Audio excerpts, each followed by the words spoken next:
السلام عليكم ورحمة الله وبركاته، إخواني وأخواتي وأحبابي وكل الناس اللي متابعيني. سامحوني إن أنا بقالي كتير مش بعمل فيديوهات، ولكن أنا ليا عذري. على كل حال، كل سنة وانتم طيبين ورمضان كريم يا رب وسعيد عليكم وعلى كل الأمة الإسلامية. يا رب يعيد عليكم بالخير واليمن والبركات، اللهم آمين. في الحقيقة إحنا في بداية هذا الشهر المبارك وفي هذه الأيام المباركة نرجو من الله سبحانه وتعالى أن يتغمدنا برحمته، وهو شهر الطاعات وشهر البركات وشهر الفتوحات وشهر التقرب إلى الله تبارك وتعالى. لذلك إخواني وأخواتي أنصحكم أول شيء بقراءة القرآن مع الصيام، على الأقل نختم القرآن ختمة واحدة، وبعد كده إن شاء الله تبارك وتعالى كلنا بنصحى طبعا في السحور، فبإذن الله تبارك وتعالى والمستغفرين بالأسحار. وإحنا اتكلمنا على موضوع الاستغفار، وحبذا لو كان الاستغفار مثلا في الأسحار أو في السحر أو وقت قبل الفجر، فهو أدعى وأقرب إلى الله تبارك وتعالى. لذلك إخواني وأخواتي أنا أوصيكم وأوصي نفسي بالاستغفار كثيرا، والله العظيم يا إخوان. في هذا الشهر المبارك الاستغفار سوف يجلب عليكم رحمات وبركات. وطبعا نضيف عليه أو ما ننساش أبدا الصلاة على سيدنا محمد صلى الله عليه وسلم، لأن فيها طبعا من الفتوحات والبركات ما لا يعلمه إلا الله تبارك وتعالى. فإخواني وأخواتي، ربنا سبحانه وتعالى بيتجلى في السماء الدنيا في السحر، ويقول سبحانه وتعالى في الحديث القدسي: هل من مستغفر فاغفر له، هل من تائب فأتوب عليه، هل من داعي فأعطيه سؤله.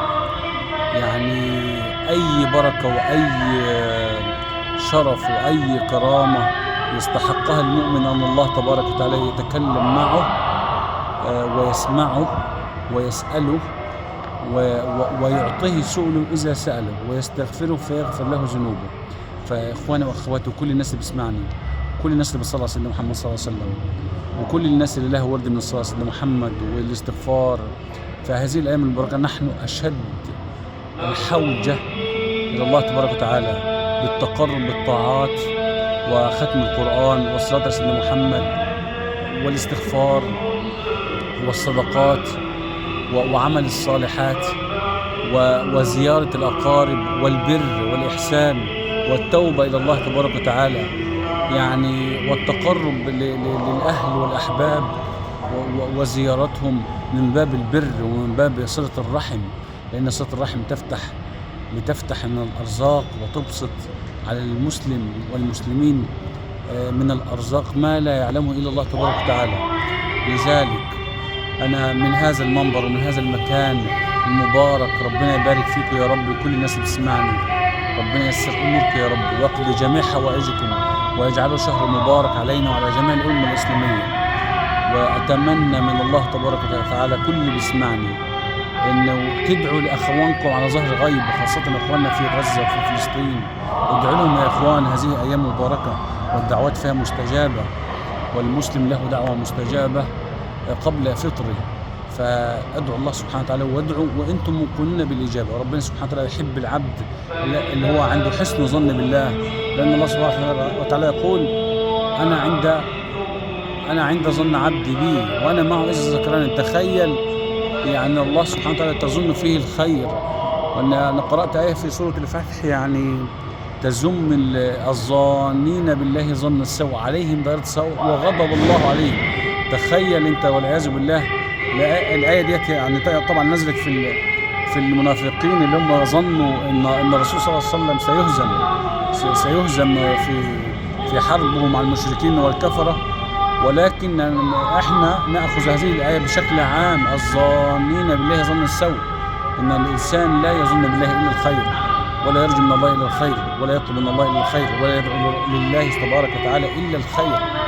لذلك اخواني واخواني وكل الناس اللي بتسمعني، احسن الظن بالله واطلب من الله المستحيل. حرفيا اطلب من الله المستحيل.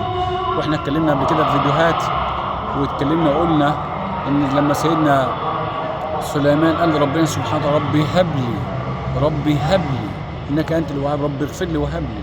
ما سالوش الهبه هيكون شكلها عامل ازاي، هيكون ايه الهبه اللي هديها له، نوع الهبه او نوع العطاء. فلذلك اسالوا الله من فضله، استغفروا الله وتقربوا الى الله بالطاعات والصلاه والقران والصدقات، وتصدقوا ولو بشق تمره. والله يا اخوان احنا يعني في اشد الحوجه الى التقرب الى الله تبارك وتعالى. يعني مثل الذي يذكر ربه ولا يذكر ربه كمثل الحي الذي يذكر كمثل الحي والميت. يعني الذي يذكر ربه مثل الحي، والذي لا يذكر ربه كمثل الميت. يعني الروح تحتاج الى غذاها، وغذاها هو ذكر الله، والا بذكر الله تطمئن القلوب. لذلك اخواني واخواتي وكل الناس بتسمعني، ارجو من الله تبارك وتعالى ان يكون هذه الايام ايام رحمات وبركات علينا وعليكم وجميع الامه الاسلاميه وجميع المسلمين. فلذلك صوموا الى الله، صوموا بقلب خاشع وبنية صادقة، وتصدقوا واستغفروا وصلوا على النبي واقرأوا القرآن واختموا القرآن ولو مرة على الأقل.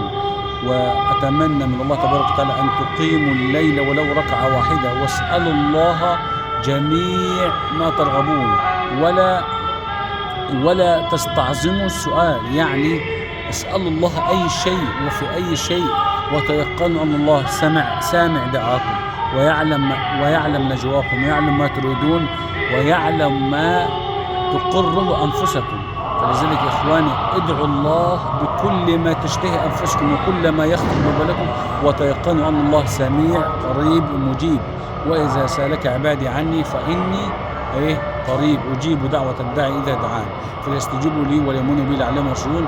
اللهم اجعلنا من الراشدين، اللهم بلغنا هذا الشهر الكريم، وتقبل منا صيامه وقيامه وركوعه وسجوده، وتقبل منا جميع الأعمال الصالحة منا ومنكم، ولا تنسونا من صالح دعاكم، ولا تنسوا أبدا أن تصلوا على سيدنا محمد كما أخبرنا سابقا، ويكون لكم ورد من الصلاة على سيدنا محمد والاستغفار في هذا الشهر المبارك، لعل الله سبحانه وتعالى يفرج عنا وعن جميع المسلمين. آمين. اللهم اغفر لنا ذنوبنا واسرافنا في امرنا وثبت اقدامنا وانصرنا على القوم الكافرين، واجبرنا جبرا يليق بجلال وجهك وعظم سلطانك. آمين آمين. أقول قولي هذا واستغفر الله لكم، والسلام عليكم ورحمة الله وبركاته.